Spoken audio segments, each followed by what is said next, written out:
know, humans worry about a lot of stuff. I had no idea when I was there that you worried so much about money or relationships or, you know, she's just like, I was happy to be a dog.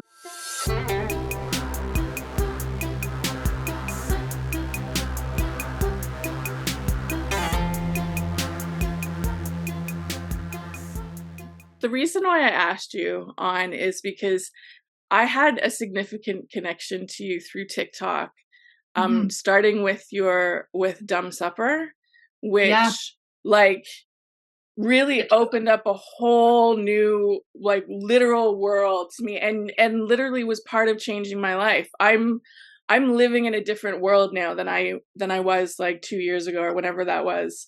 I feel a connection to you through that and just through being on TikTok watching kind of what you're doing. Mhm. And you have a very specific and interesting perspective being both Indigenous and Celtic. Mhm. And I don't know if you're interested in speaking on that, but I'm investigating and sharing and wanting to hear from people like you what your experience is with living spirit in the world of form Mm. and and what that's like for you and what you would say to me or to anyone else about that. That's what I'm here for. That's what I want to know. I want to I want to immerse my life in that completely. Yeah, I don't even know how exactly I got here. It just sort of started during the pandemic when we just all had like not a lot to do because I was off work for like 16 months.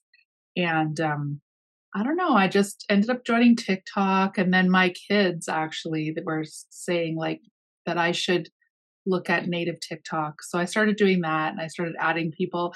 And like there was like this Black Lives Matter thing going on. And we went to a local protest for that. And I just realized, oh, you know what? I am pretty white centric, in spite of having a lot of Indigenous family. I wouldn't say I was like raised Indigenously or on the res or anything like that. So what do I know about actually being Indigenous, even though I am? Like, I just so then I started to explore that and I started to realize like I'm really white centric and the algorithm pushes things to me that I can relate to, which is pretty white centric. So I started actually intentionally following like black gardeners and indigenous gardeners and things that I was interested in. I would intentionally like subscribe to channels that were people of color from different countries just because I wanted my mind to be exposed to other things.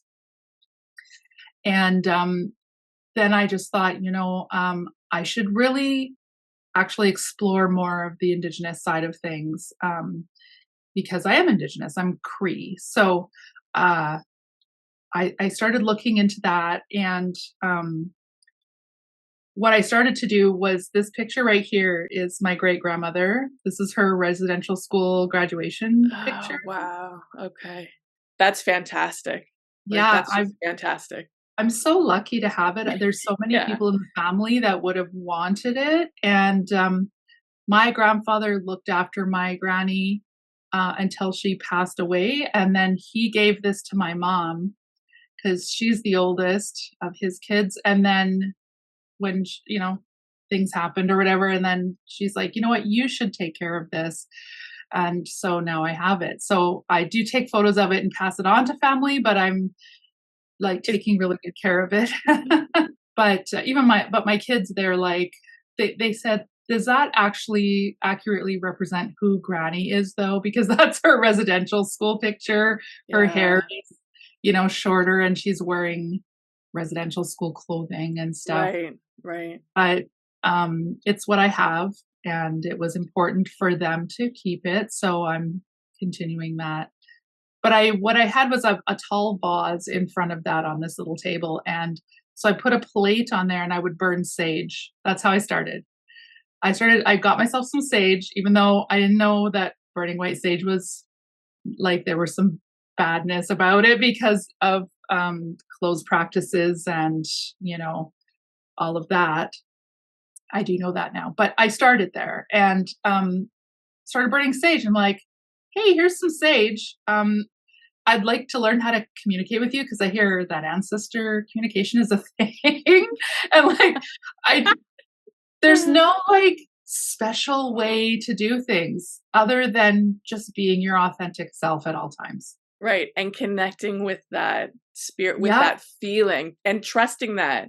Like that's the Yeah. big thing for me is trust what's happening, trust what's coming through. There's no proof. Oh, There's no proof. No one gives there's no. no proof in this. Like that's it. Just trust. Exactly. And so I'm like, if this is a thing, like something will happen. So Yeah. yeah, when I thought of it, and then I ended up getting some sweetgrass. So then I started burning that and just like, hey, Granny, how's it going? Like, I did know her in real life. She passed away when I was 13. And so, yeah, it was just really kind of weird, but interesting to like talk to someone who isn't on this side of the grass anymore. And Oh, that's a um, great way to phrase it. This side of the grass. Oh, I love that. yeah. And so then things just kind of started happening. So I went to high school with a number of Cree people back in the day, and so they would just sort of started messaging me out of the blue. Hey, Bambi, did you know that white sage is closed practice? Blah blah blah. Right? Because I talked about, hey, I burned some sage today. I just Mm, mentioned it on Facebook, and they're like, hey, and right. so I'm like, oh, okay. I might have to find a different way to do this, or a more like respectful way, or the proper way, or But the education started coming, Right. and I started posting pictures of her when she was a mom of 3 kids, and some of my other Indigenous friends I went to high school with, they're like, "That's your granny? Like she looks Mm, pretty Indigenous." I'm like, "Yeah, that's because she is." And then people started kind of opening up to me, and mm. there were moments where they would tell me something, and I would just know, oh, that was from Granny. And so, Oh, cool. Yeah. yeah. And then so things like that started coming up. And then it took an interesting turn because I felt like she was telling me to look into witchcraft. Now, I was a Christian for many years, and I also went to Bible college in my adult life. And I mean, I all love through, this. I love this about you. Honestly, I just like mwah, I love that. I love it. Just the yeah, de-Christianization of yourself. Because yes, I get it. I wasn't even in church or whatever. It's just absorbed by osmosis through this culture. It's awful. totally, And totally. no shade on anyone who really has a deep heart connection to Christ. I'm not down on Christ, but like Mhm. it's the institution. It's Literally, the Jesus has structure. shown up. Jesus has shown up in my stuff because of my history with Christianity, which I can talk about later, but it's kind of funny. But I'm so excited about this, honestly. Like so then when the idea of witchcraft came up, and I was like, "Ooh, this is, we don't do that." yeah, And I so just felt much of like that. Granny was saying to me, "Yeah, but who told you that?" And I was like, "Oh, good point." Same, Right? same. I had the same exact response to it. Same. For, Mhm. and it's not necessarily even implicit or sorry, explicit. Sometimes it's just this implicit. You'll say just a thing associated and the response is like no and so Mhm. okay. Continue. Yeah. Sorry, I'm just all excited with my emotional outbursts. That's okay. I love it. It's good. It's how we connect, right? Yeah. True. But so yeah, then I went on Facebook because I wasn't on TikTok yet. Um I went on Facebook and I followed a few witchy groups just so I could learn more about it. And the main gist that I got from that was connecting with plant spirits, animal spirits, the spirit of the 4 directions. Like it was all of that stuff, right? And I still didn't know the indigenous stuff very much yet. So I was exploring the witchy stuff. And then the pandemic was rolling on, and there was a gentleman online who was, well, I had joined this group because it was a local Manitoba Indigenous group that was giving COVID stats for Indigenous communities and the province. And it just felt more, I guess, authentic than what I was hearing like from the government updates. So Right. then, so I was gravitating towards that. And there was a man that came on there talking about Indigenous medicine for things like lung medicine and colds and flu medicines and stuff. So I'm like, ooh, I'm gonna message him. Like he had opened himself up to say, yes, please message me. So I did. And I'm like, okay, tell me how to harvest this medicine properly. And he basically gave me all the same instructions that the witchcraft community was giving me, which was to approach, like, for example, making cedar tea, right? So you approach cedar and you just say, hey, I'd like to take some cedar. Is it okay? So is it okay? Permission. And consent. Yeah. And, like, mind blowing. Right. And then, only taking what you need, and then making an offering. So if you don't have tobacco, which is the traditional way of doing it here, you can do a song, or you can just say thank you, or or give water, give fertilizer, or give right, or do, like, if you have a drum, you can just play your drum for a bit, right?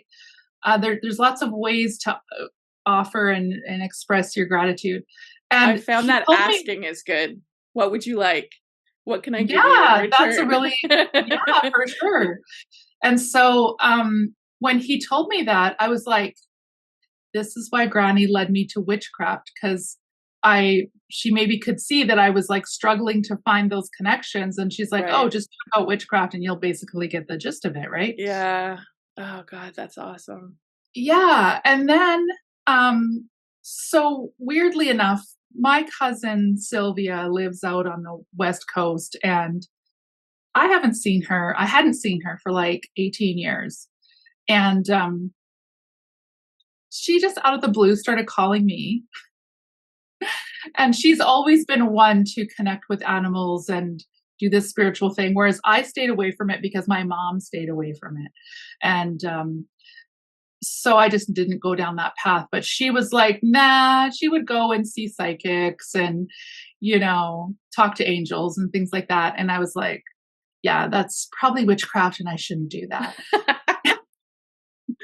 Yeah. So while I'm in this process, she starts calling me and she's like, I would really like to come visit you. So she came to visit, flew out here. We spent, 4 or 5 days together. It was awesome. But she's like, I want to go to some metaphysical stores. And I was like, okay, like I'm in that place of, I'm in the process of opening up to new ideas and things that I would have rejected before. So I'm like, sure, let's do it. So we go there and she buys these tarot cards.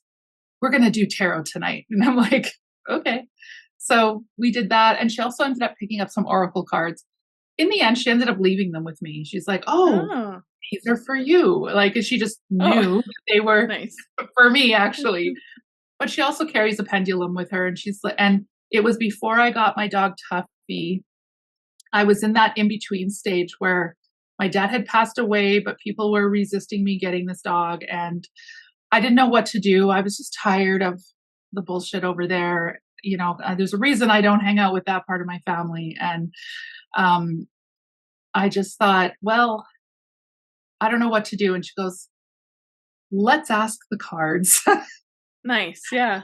Let's get some direction from the cards. And then we also use the pendulum to ask specific questions. And what I got out of that time with her was that the universe did want me to have this dog.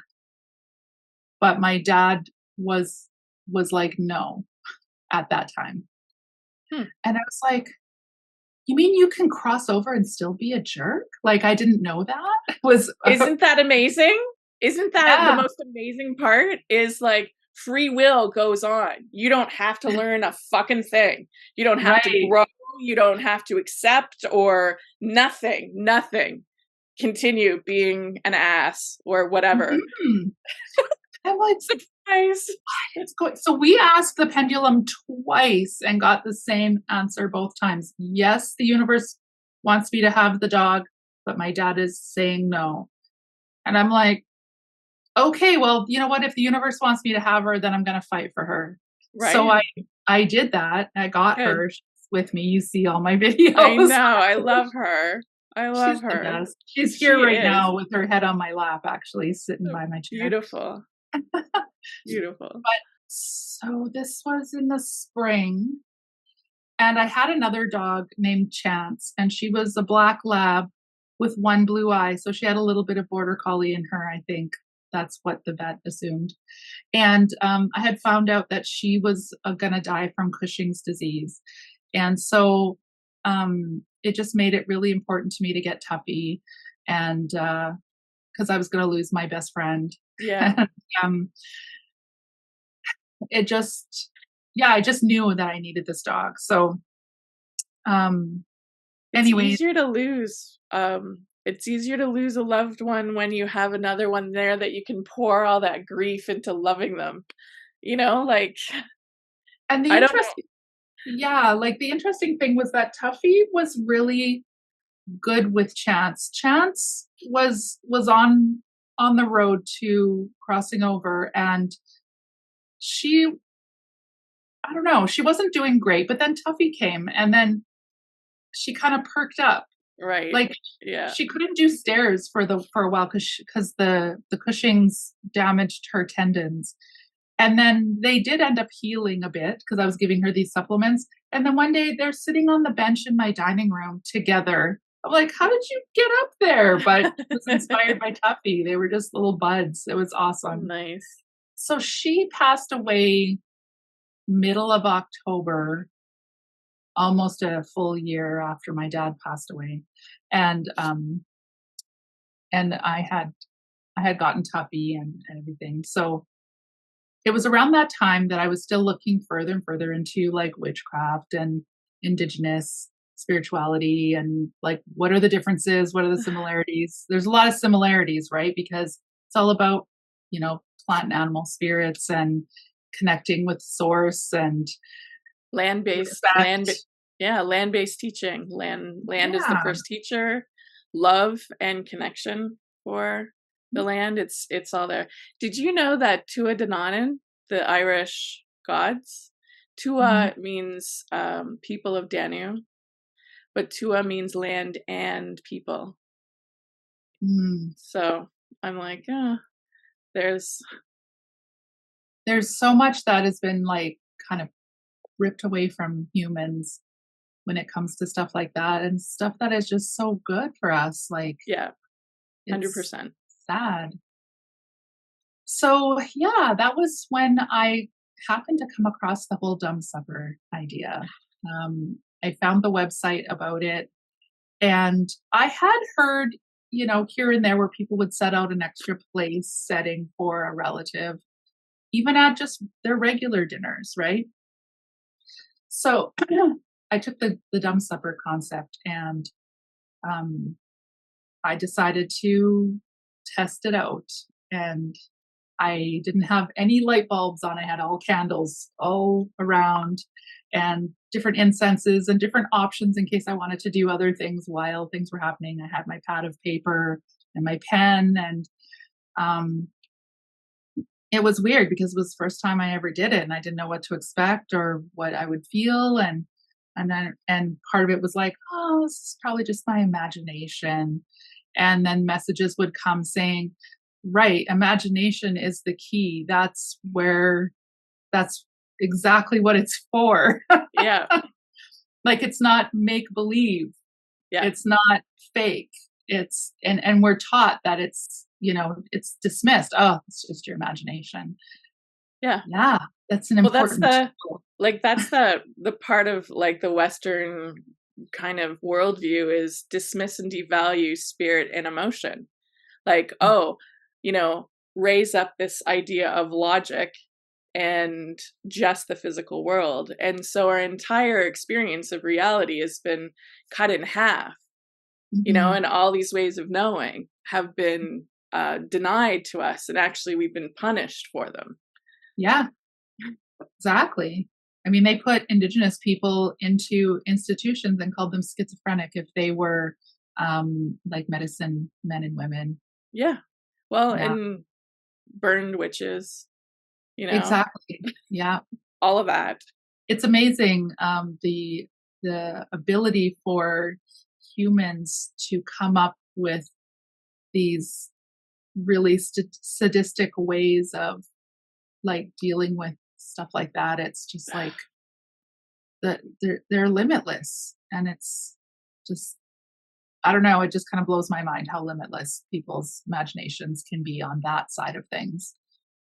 But we can be limitless on the other side as well. It's true. I'm Yeah. starting to. Oh, Sorry. Go ahead. no, I'm just on that line. I'm starting to understand how terrible it is, though, to live as if you're alone in the universe. Mm. And that's where it all comes from, is this belief that they're alone and unloved and unwanted. I mean, it's not an excuse, but that's awful. Mhm. Like, that's awful to Yeah. believe it's true. Yeah. So at this dumb supper that I had, I didn't know how to really connect. So I started just kind of making categories. So I tore a page out of my book and I wrote Granny at the top, and then another one for my grandma and my grandpa. And I even put my dad on there, even though I was still angry Mm. um, about a lot of stuff. There's so much Mm-hmm. negative history there. But even that, he would still be a jerk after he crossed over. Like, I know. you have the ability to know everything about everything now from Yep. that perspective, and you still want to be an asshole? Wow. Yeah. 100%. I know. But So fucking funny. Right. That's your yeah. choice. Super. So it was just interesting. Like, Granny gave me like lots of advice about like growing medicines. So I do that now. My grandmother was a gardener. She's where the Celtic things come from. And I found out through my mom that, oh, actually, side note, your grandma also was a practicing witch. I'm like, what? Wow. So it kind of makes sense Nice. why she gravitated towards my grandfather, because he's like was the indigenous culture. And even though he probably didn't do a ton of practicing it or whatever, there were probably like understandings there that were Yes. the common ground. Right. But so yeah, she gave me some, like they were both kind of telling me plant herbs and medicines, and vegetables are secondary. These are the more important ones. And I was like, okay. So Interesting. I do both. And oddly enough, I ended up like, this was right before the pandemic. And so I had purchased seeds like marshmallow and was learning about foraging things like mullein. These are like lung medicines. And Interesting. so when I realized that these were lung medicines, and I realized that during the pandemic, I was like, oh my gosh, they knew. But what was also interesting was I was trying to connect with my dad, and I couldn't. I was struggling Mm-hmm. because there's a lot of pain and a lot of anger, Mm-hmm. and I I finally too find it difficult to connect to my dad. There's just too much yeah, living. There's too much living emotional stuff there for yeah. me to get clear. Hmm. It's fair. And so I just said to him kind of out loud, like, well, I mean, connect with me or don't connect with me. But really, who is connecting with you from this side right now besides me? Anybody? Hello, Bueller, you know, That's funny. like True. it's me. So it's up to you. But like, Yeah. and in that moment, once I kind of put that out there, my dog Chance came back to me. And Mm. I saw her kind of just sort of like galloping towards me, like, "Hey." And it had only been like 2 weeks since she passed away. Wow. And so I'm like, "Oh my God, what are you doing here? Like, it's still so fresh." And she's like, "Oh, this incense. I remember when I was here, you burned that incense. Like it's just so interesting." And then she said things to me like, "Wow, humans worry about a lot of stuff. I had no idea when I was there that you worried so much about money or relationships or, you know." She's just like, "I was happy to be a dog, but like, wow, people really worry about a lot of stuff." And so Wow. we're having sort of this inner dialogue. And I'm just like, "I can't believe it's you." And I'm looking at her, and then I see her hand on her head. And I look up and it's my dad. And then I realize, oh, like that anger and pain was in the way, but she was able to bring me through that and connect me with my dad. And so that was amazing. He didn't look mad. um, and what he said was, "Chance told me all about you." Isn't that amazing? And I was like, "What?" And see, when my dad passed away, he died in the bush. He lived on a trap line, and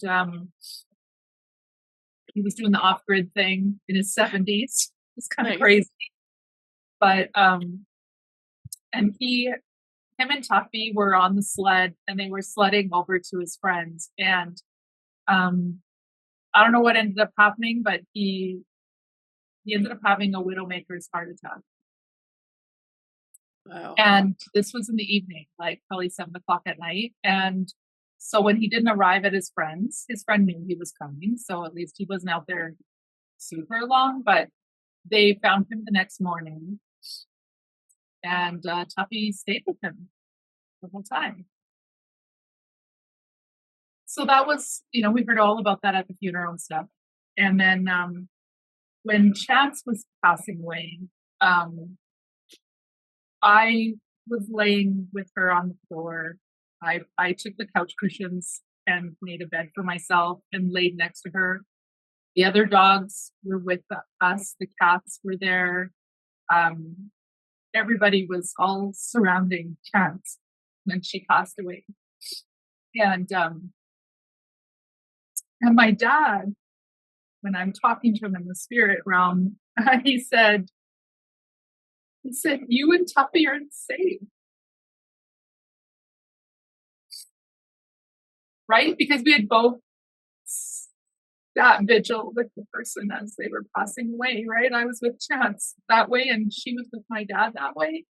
My dad said, like, "This is what makes us all family. Like, Tuffy needs to be with you because you're cut from the same cloth." And I don't think that I would have put that together in my own head. That came from my dad. And the fact that Chance like told him everything about me. And he was like, I don't know, I guess he had his aha moment over there about it. And It yeah. and My I father sorry, go ahead. sorry, go ahead. I'm just saying my dad didn't really know me until he died. He didn't really know who I was until he died, and then he saw everything that I didn't show him everything, right? It's not his own fault, but he knows who I am now. Yeah. Yeah. And I've had a few meditations where I've just intentionally disconnected with my dad. Like sometimes I'll do it on the anniversary of his death or on his birthday. And he's told me things like, because relatives have said things to me like, you shouldn't talk badly about the dead, right? He's dead. You shouldn't say, I'm like, so I shouldn't tell the truth. Right. Thank you. 100%. What the hell? Just because people have died doesn't make them suddenly saints or untouchable or like they just gave up the body. What the fuck do you think happened? Yeah. Sorry. Sorry, by the way, do you mind that I curse, like, and No, I swear? curse all Like, the time. I was like, okay. if she's putting this publicly, should I be careful? Well, do whatever you're comfortable with. This is an all words acceptable Okay. realm. Well, I would agree. So yeah, so then my dad has told me things like, don't worry about that. That's bullshit. Like I'm fine over here. Everything's good now. Yeah. You do whatever you need to do to get further along in your healing so you can unburden yourself. Cause I can see how much luggage you're carrying Mm, and yeah. I actually want you to be free. And that just set me free. Like to just know, like, I don't have to, every time I say, like, I still sometimes hear those echoes of the relatives, like, you shouldn't say things like that. Yeah. And my dad is like right there going, no, it's fine. Just tell the truth. Yeah. And you know, when you, as you call it, unburden yourself, and I love that phrase, you, whatever you heal in yourself, you heal all the way back. Like it just, and Yeah. there's still, it's amazing how connected we all are and how we're all still working together.